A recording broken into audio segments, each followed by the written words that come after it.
Hello students, welcome back to my channel. और कैसे हैं आप सब? I hope all right.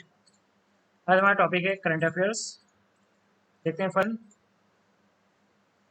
Shyam Srinivasan को किस बैंक का एमडी और सीईओ नियुक्त किया गया है? तो इसका आंसर होगा फेडरल बैंक।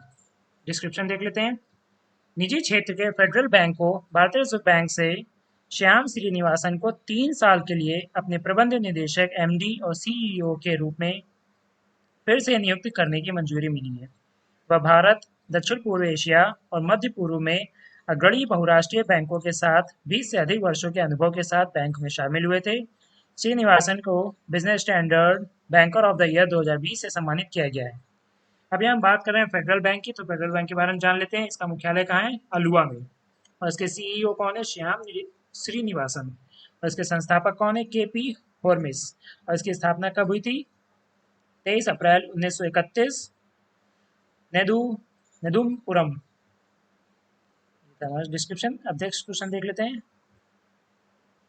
1980 के बाद से विंबलडन एकल खिताब जीतने वाली पहली ऑस्ट्रेलियाई महिला कौन बनी है? क्वेश्चन क्या है? 1980 के बाद से विंबलडन एकल खिताब जीतने वाली पहली ऑस्ट्रेलियाई महिला कौन बनी है? इसका आंसर होगा विश्व के नंबर 1 एस्ले बार्टी ने कैरोलिना प्लिस्कोवा को 3 सेटों में हराकर अपना पहला विंबलडन खिताब जीता।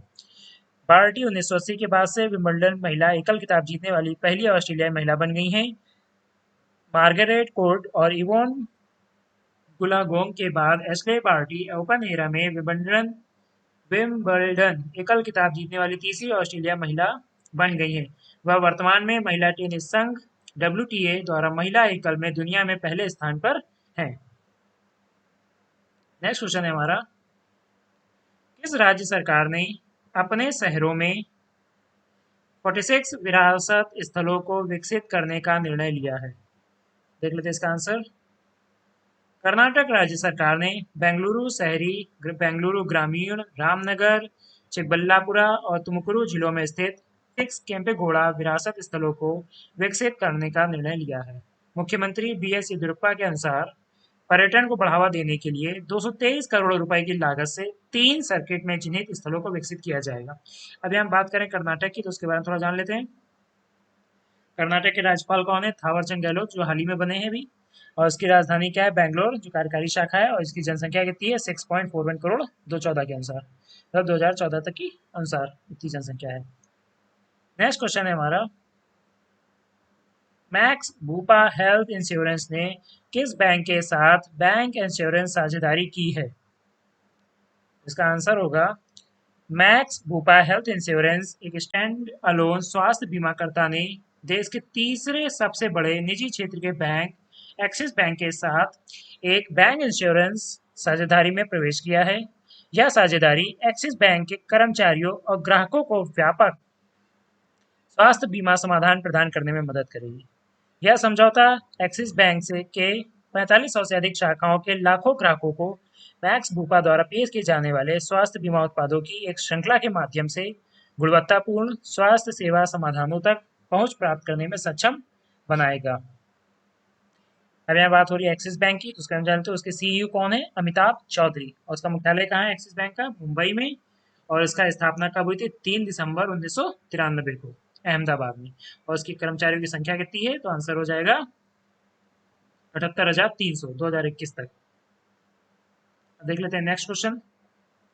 एक्सिस बैंक ने अपनी पावर सैल्यूट पहल के तहत किस सशस्त्र बल के साथ रक्षा सेवा वेतन पैकेज की पेशकश करने के लिए एक समझौता ज्ञापन पर हस्ताक्षर किए हैं? तो इसका आंसर क्या हो जाएगा?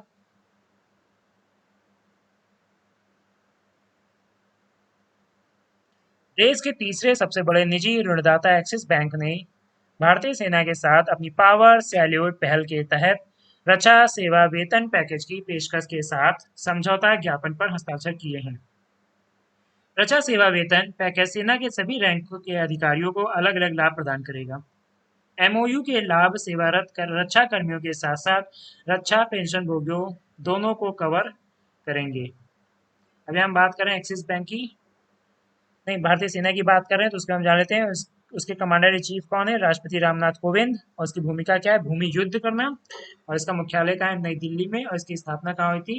1 अप्रैल 1895 को भारत में। आदर्श वाक्य क्या है? स्वयं से पहले सेवा। मतलब क्या है? खुद से पहले दूसरे की सेवा करना, ये इसका आदर्श वाक्य है। आइए अब नेक्स्ट क्वेश्चन देख लेते हैं। 2021 स्क्रिप्स नेशनल स्पेलिंग बी जीतने वाली जैला अवंतगार्डे किस देश से हैं? इसका आंसर क्या होगा? अमेरिका के लुसियाना में न्यू ऑरलियंस की रहने वाली अफ्रीकी अमेरिकी जैला अवंतगार्डे ने 2021 स्क्रिप्स नेशनल स्पेलिंग बी जीता है। 14 वर्षीय अवंतगार्डे, जो एक कुशल बास्केटबॉल खिलाड़ी भी हैं, अपने 93 वर्षों के इतिहास में प्रतिष्ठित प्रतियोगिता जीतने वाले पहले अफ्रीकी अमेरिकी प्रतियोगी हैं। उसने मुराया शब्द का सही उच्चारण किया। यह उष्ण कटिबंधीय एशियाई और ऑस्ट्रेलियाई पेड़ों की एक प्रजाति है जिसमें पिन नए पत्ते और फूल हैं। नेक्स्ट क्वेश्चन देख लेते हैं हमारा। आकाश मिसाइलों के निर्माण और आपूर्ति के लिए किस एजेंसी ने रक्षा मंत्रालय के साथ एक अनुबंध पर हस्ताक्षर किए हैं? इसका आंसर देख लेते हैं। डिस्क्रिप्शन: भारत डायनेमिक्स लिमिटेड, जिसको हम लोग शॉर्ट फॉर्म में क्या कहते हैं? BDL।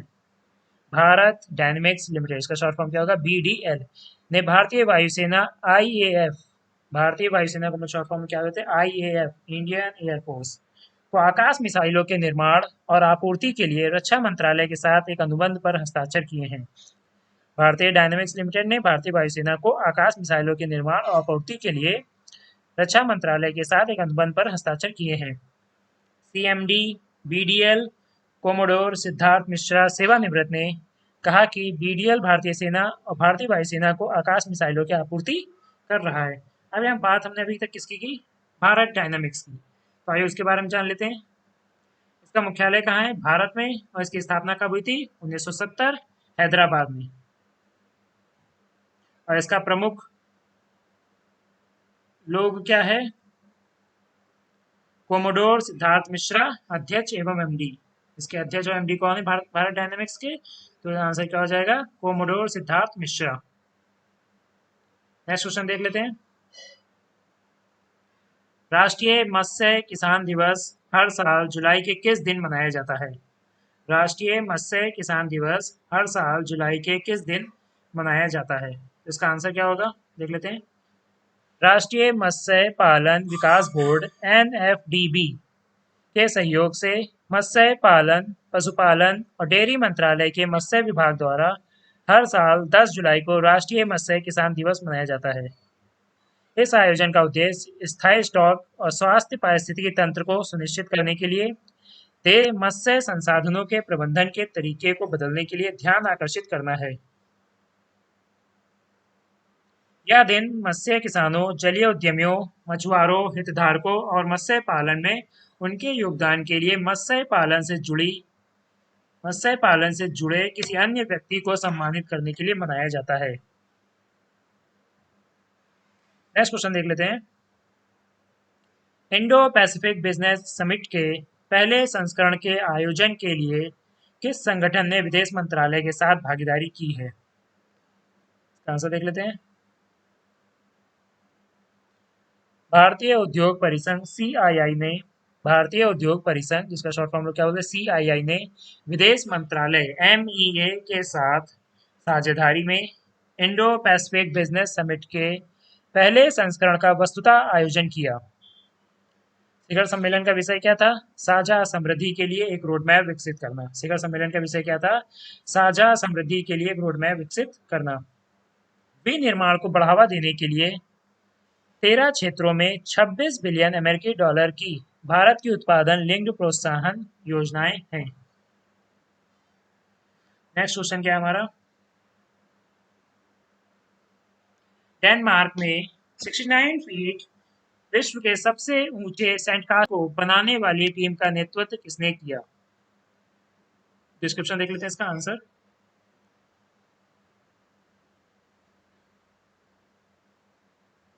डेनमार्क में बने दुनिया के सबसे ऊंचे सैंडकास्टल ने अब नया गिनीज वर्ल्ड रिकॉर्ड बनाया है। 21.6 मीटर ऊंचे यानी 69.4 फीट पर बना सैंडकास्टल 2019 में जर्मनी में बने सैंड कास्टल से 3.45 मीटर लंबा है। यह जो 2019 में सैंड कास्टल बना था जर्मनी में, उससे जो अब नया सैंड कास्टल बना है डेनमार्क में, वो 3.5 मीटर लंबा है। जिसने 17.66 मीटर का पिछला विश्व रिकॉर्ड बनाया था, जिसने 17.66 मीटर का पिछला विश्व रिकॉर्ड बनाया था। विल्फ्रेड जर के नेतृत्व में डच डिजाइनर्स टीम द्वारा बनाया गया सैंड कैसल, जिसे डेनमार्क के ब्लोखस में सैंड कास्टल के एक भाग के रूप में बनाया गया है। अब यहाँ हम लोग बात करें डेनमार्क की, तो उसके बारे में थोड़ा जान लेते हैं। डेनमार्क की राजधानी क्या है? कोपेनहेगन। और उसकी मुद्रा क्या है? Danish krone. और उसकी जनसंख्या क्या है? 58 लाख 2019 तक। उसकी जनसंख्या क्या है? 58 लाख 2019 तक।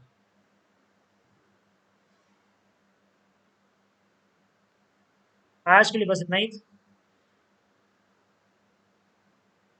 क्लास, आज के लिए बस इतना ही। इस आगे क्वेश्चंस हम नेक्स्ट वीडियो में शेयर करेंगे। अगर आप हमारे इस चैनल पर नए हैं तो प्लीज़ हमारे चैनल को सब्सक्राइब कर लीजिए। अगर वीडियो अच्छी लगे तो प्लीज़ वीडियो को लाइक कर दीजिएगा और वीडियो कमेंट कर दीजिए और वीडियो को प्लीज़ शेयर कर दीजिए, ताकि आने वाली ताकि करंट अफेयर्स की नोटिफिकेशन मिलती रहे। आज के लिए इतना ही। Thank you class.